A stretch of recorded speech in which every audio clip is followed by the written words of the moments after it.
안녕하세요. 2022 국세청 톡톡 어린이 기자단 김보겸 기자입니다. 10월 미션으로 예산 배정에 대한 제 의견을 들려드리겠습니다. 이번 동영상 기사는 어려운 경제 용어들이 많아 부모님의 도움을 많이 받았습니다. 우리나라 예산은 꾸준히 늘어왔고 올해 예산은 607조라고 합니다. 이 기사를 보고 예산은 거의 다 세금으로 이루어졌겠다 생각했습니다. 약 600조이니까 그 전에 거둔 세금이 550조 정도? 그 세금에 대한 이자가 50조 정도 될 거라 생각했습니다. 그런데 그게 아니었습니다. 세금 외에 여러 가지 수입이 있더라고요. 세금만으로는 340조, 국채 발행하여 100조, 세외 수입이 30조, 기금 수입이 180조라 650조 정도 수입이 있었고 예산액을 빼고 남는 50조는 다시 기금에 적립한다 합니다. 작년과 올해의 예산을 비교해보면 총액과 항목별 액수는 늘었지만 항목별 비율은 거의 같습니다. 신기하지요?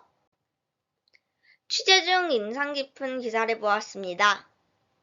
우리나라가 국내 총 생산 대비 사회복지 지출이 굉장히 적다고 합니다. 12%입니다.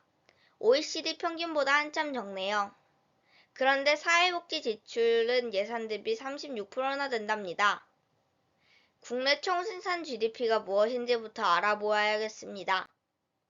국내 총생산 GDP란 한 나라 안에서 만들어진 재화와 서비스의 금액입니다.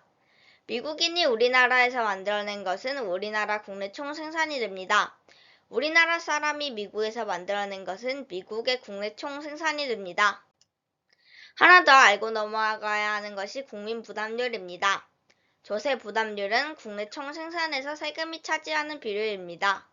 국민 부담률은 세금과 세금 성격인 것을 합쳐 국내 총생산으로 나눈 것입니다. 우리나라의 국민 부담률은 꾸준히 증가해왔습니다. 하지만 OECD 평균보다는 여전히 적습니다. 국내 총생산 대비 공공사회복지 지출은 세로축, 국민 부담률은 가로축으로 OECD 국가들을 표시하며 드렸습니다. 우리나라는 여기 있습니다. 국민 부담률은 20% 후반, 국내 총생산 대비 공공사회복지 지출은 10% 초반입니다.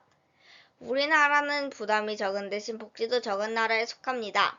중부담 중복지 나라들도 있고 고부담 고복지 나라들도 있습니다. 시간 순으로 보면 이렇습니다. 90년대부터 요즘까지는 부담이 빨리 느는데 복지는 천천히 늘었어요. 하지만 2060년까지는 부담이 느는 만큼 복지도 늘어납니다. 그래서 지금의 저부담 저복지 국가가 2060년에는 고부담 고복지 국가가 된다 합니다. 최근 몇 년간 전 세계는 코로나 감염병의 영향을 받았습니다. 우리나라도 마찬가지였습니다. 고용 피해가 있었고 숙련이 줄었고 교육이 부족했고 돌봄 부담이 커졌습니다. 코로나 감염병으로 인해 복지와 교육에 어려움이 생겼음에도 두 항목의 예산 비율은 2010년 이후 변화가 없습니다. 제 결론입니다. 예산 배정 비율은 2010년 이후로 일정하지만 지금은 코로나로 인해 복지와 교육 예산이 더 필요하게 됐습니다. 오랫동안 배정 비율이 일정했던 것은 나름의 이유가 있기 때문이니 크게는 못 늘리더라도 1%만이라도 복지와 교육 예산 배정 비율을 늘리면 좋겠습니다. 코로나 감염 확산세가 줄어들어 저희 학교에서는 학부모 공개 수업을 했습니다. 학교 안에 우리 모습을 볼 수 있게 되니 아빠가 너무 기쁘다 하셨습니다. 코로나 대응도 세금이 있기에 가능했습니다. 시청해주셔서 감사합니다.